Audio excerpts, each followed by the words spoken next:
আসসালামু আলাইকুম। আজকে কথা বলবো মানবতার ফেরিওয়ালা, যাতে রাতের রাস্তাঘাটে যাকে বিপদ বললেই পাওয়া যায়। আসসালামু আলাইকুম।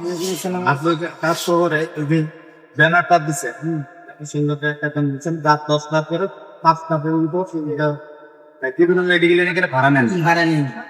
আগে আমি যদি কোনো রোগী ওষুধ টাকা দিয়ে নাতে দিতাম, আমি কত ফোন দেবো। এই কাজটা আমি আজকে 10 বছর পর দিয়ে দেয়।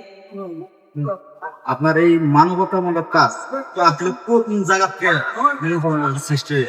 সৃষ্টিতে একটা আমার একটা মহিলাটা বাচ্চা নিয়ে কাঁদতেছে, আমি হোমটা চালা দিতেছি, ওরা আর কেউ নেয় না। পরে আমি আরে বাইরে আমার হোমটা যখন আইলাম, এই মহিলা নিয়ে ঢাকা মেডিকেলে গেলাম। ঢাকা মেডিকেল মহিলা দিয়ে আসার সময় এই চিন্তা ভাবনা করলাম আমি ওটা সেবা বেশ করা দরকার। তারপরে আমি এই কাজটা আসি। না, আপনার পেশাটা কি? কাজটা করছেন, এটা কিন্তু এটা পুরানো ভালো জানি।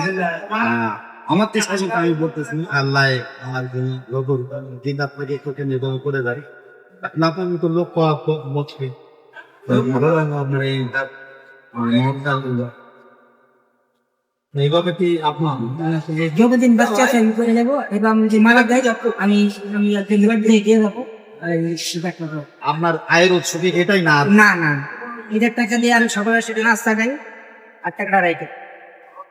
আর আমার চলে অন্যটা আমার চলার কথা। সবাইকে ধন্যবাদ ভিডিওটা দেখলেন।